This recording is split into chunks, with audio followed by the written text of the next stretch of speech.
नमस्ते, प्रणाम। मैं पवन सिंह 29 सितंबर को आ रहा हूं अंबेडकर नगर महोत्सव में आप सबके साथ सेलिब्रेट करने। धन्यवाद हमारे डीएम सर, सीडीओ सर और पूरा जिला प्रशासन।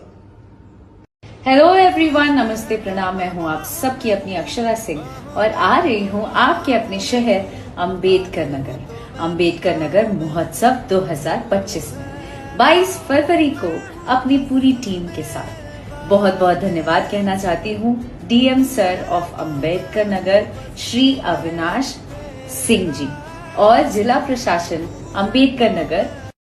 तो नमस्ते, प्रणाम। मैं खेसारी लाल यादव और मैं आ रहा हूं 24 फरवरी 2025 अंबेडकर नगर महोत्सव में, और आप सब भी आइए और अपना प्यार आशीर्वाद दीजिए।